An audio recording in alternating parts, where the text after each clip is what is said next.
mais... Le travail que vous faites est très bien. Et on ne vous donne même pas le minimum pour réaliser ce travail. On va dire, bon, je défends Douala avec le ministère de la parole, pendant que les autres financent la propagande. Attention Hervé, ça peut être pris comme du chantage. Vous êtes un militant de la première, vous défendez avec votre cœur. Non.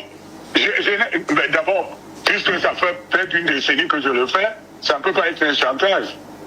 Vous voyez, c'est à l'inverse que ce serait un chantage. J'expose seulement les situations. Parce que la politique aujourd'hui a besoin d'une infrastructure, un minimum de logistique politique. D'accord. Quand vous n'avez pas les moyens d'aller organiser des jeunes, comme toi et moi, chaque année on organise des tournois, des vacances, moi c'est avec ma pension de retraité. Donc, alors ceux qui le disent, moi je pense que vous avez fait une définition de la traîtrise qu'il faut relativiser. Être traître, c'est quoi?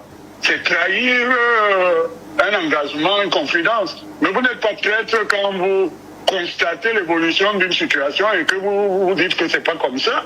Être traître, changer d'avis, c'est pas être traître.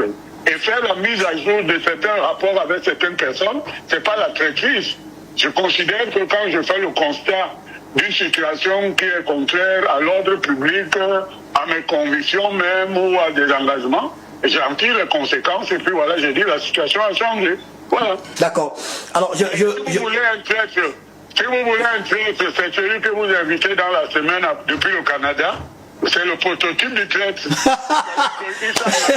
Mais vous parlez de qui? De Jean Bruno? Évidemment, je parle de celui-là. Il est plus qu'un traître. C'est le mercenaire dans le modèle des salauds des western américains, quoi. Ah, bon, ok, on va pas. Jean Bruno, c'est mon ami, c'est mon frère. On n'a pas toujours été d'accord, mais...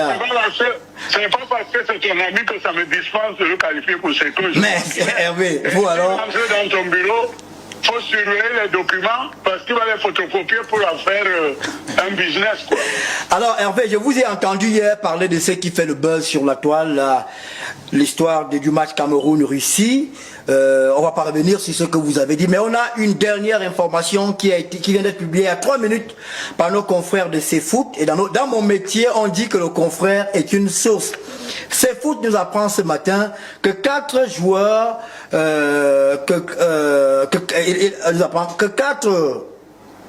quatre dirigeants de la fédération disent ce matin qu'il n'y avait pas de primes.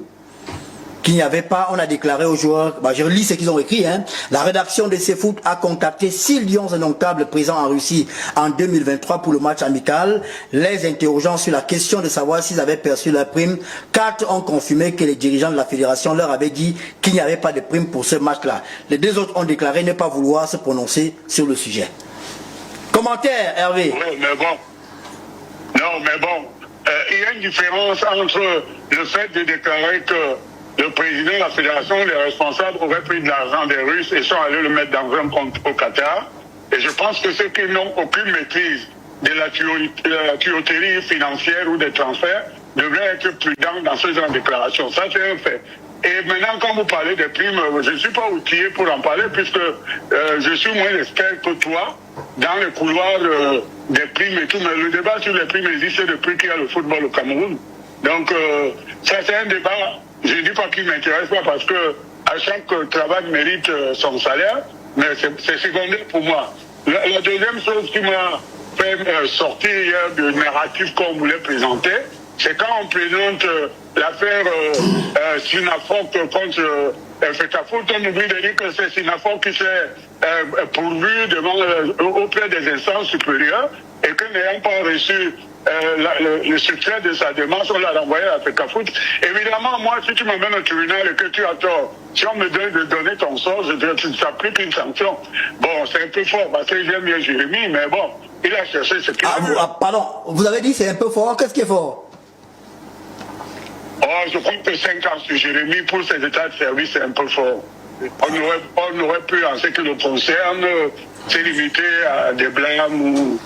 je trouve que bon. À qui la faute alors? À qui la faute, Hervé? À qui la faute, Hervé? C'est la décision, parce que ceux qui sont en charge de la discipline ont des éléments forcément qui peuvent m'échapper. Mais j'aime beaucoup Jérémy, et je suis triste d'ailleurs de son éloignement avec Samuel, puisque c'est Samuel qui m'a amené Jérémy chez moi, me l'a présenté à Paris. Et je suis triste parce que j'aime bien les deux. J'aime les deux. Quant à Maître Ngos, je crois que ses talents de très bien avocat devaient lui servir de prévenir ce genre de situation. Il s'est mal pourvu, et donc pour une fois, on peut dire aux avocats aussi qu'ils ne sont pas dispensés du respect de la loi à défaut de l'intelligence. D'accord. Hervé, Douala se porte bien ce matin, vous l'avez dit. Le président Biya peut dormir tranquille, tout va bien à Douala, tous les militants sont prêts? En tout cas, en ce qui me concerne, toi et moi, on a une vieille relation. Ce que nous avons fait en 2018, même si nous n'avons pas reçu de la reconnaissance, bon, moi j'ai des décorations, je trouve qu'on devrait te mettre dans l'ordre de la valeur. J'ai été élevé à la grande dignité des grands officiers. D'autres ont eu des nominations, sont dans les mangeoires. Mais toi et moi, il faudra qu'on passe sur nous pour pouvoir l'atteindre, parce que pour nous, c'est le meilleur choix pour nous. Vous voulez, Hervé, que je vous fasse une confidence? Oui. J'ai rencontré un haut responsable de l'Assemblée nationale pendant l'inauguration du Palais des Verts, Paul Biya, et il m'a dit... Oui, c'était mon ami Noël Essiane. Non, c'est pas Noël Essiane, c'est un très haut responsable. Je ne vais pas donner son nom à l'antenne, et il m'a dit, Ernest Obama, on n'aura jamais de mots pour vous remercier pour ce que vous avez fait pour le grand chef, pour le chef comme il l'appelle, en 2018. Exact. Et il m'a dit, il y a deux personnes que je pense qui méritent d'être récompensées. Et il y a vous, et il y a Hervé Emmanuel, parce que vous avez travaillé comme des diables pour le grand chef pendant l'élection présidentielle de 2018. Bon, ben vous savez que moi j'ai demandé... Tu vois, je rêve souvent parce que j'ai un côté rêveur que je n'expose pas au public. Je te rêve occupant une fonction d'abord pour donner de la jeunesse à cette fonction. Et je sais que quand tu aimes quelque chose, tu mets ton enthousiasme, ton émotion, y compris aussi ton bon sens et ta prudence. Ce qui me plaît chez toi, c'est qu'on ne peut pas t'intimider.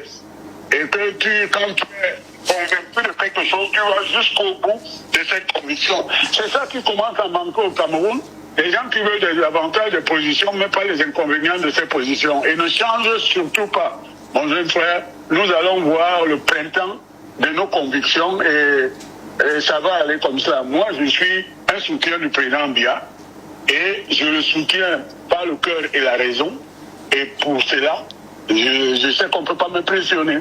Donc je n'attends pas qu'on me distribue le bol de riz parce que le RDPC ou le soutien au président Paul Biya, ce n'est pas une agence alimentaire ou de distribution de privilèges. Mais je crois que le minimum, c'est qu'on te décore parce que tu le mérites, d'abord parce que tu as du talent et que dans ton travail tous les jours, tu prouves que quand on a des convictions et qu'on a un minimum de moyens pour les défendre, on peut y aller. C'est ce que maintenant je dis à mes amis, y compris celui que tu n'as pas cité, qu'à force d'envoyer les généraux vaillants au front sans leur donner des munitions, c'est comme ça que les armées ont perdu les guerres. Parce que dans le monde, c'est l'histoire qui nous l'apprend. Hein. Ah non, mais... le travail que vous faites très bien. Et on ne vous donne même pas le minimum pour réaliser ce travail. On va dire, bon, je défends avec le ministère la parole, pendant que les autres financent la propagande. Attention Hervé, ça peut être pris comme du chantage. Vous êtes un militant de la première heure et vous défendez avec votre cœur. Non. D'abord, puisque ça fait peut-être une décennie que je le fais, ça ne peut pas être un chantage. Vous voyez, c'est à l'inverse que ce serait un chantage. J'expose seulement les situations. Parce que la politique aujourd'hui a besoin d'une infrastructure, un minimum de logistique politique. D'accord. Quand vous n'avez pas les moyens d'aller organiser des jeunes, comme toi et moi, chaque année on organise des tournois, des vacances, moi c'est avec ma pension de retraité. Vous êtes invité. Vous êtes invité. Vous êtes retraité. Vous êtes invité. Pardon? Je vous invite à mon championnat cette année qui aura lieu à la fin du mois d'août. Ah, mais moi je viens de construire, je suis en train de poser le gazon synthétique. Je viens de construire un stade que j'ai vu étant enfant, après de chez moi, et où les Djemba, les Samuel Eto'o, tout ça, ont commencé à jouer avant de venir. Les derniers à jouer, c'est nous, Tolo et tout ça. Au stade Marion, c'est ça? Voilà, alors je vais t'envoyer des photos. Là, cette semaine, on pose le gazon. Et le tournoi historique que je fais pour l'IS va démarrer en première semaine de juillet. Voilà, il y a... Ok. Le financement d'une quelqu'un. Hein? Non, allez-y, c'est parce que j'ai été perturbé par un appel d'un aîné. Allez-y. Je pense que si les uns et les autres on avait cet engagement, il n'y a aucun chantage là-dedans. D'accord. On dit politique Nyangangi, mais c'est pas ma religion, moi je suis un protestant. Je pense qu'on a des convictions. Et quand vous avez des convictions, même pour défendre la vérité, vous devez avoir un minimum de moyens logistiques pour que vos convictions triomphent.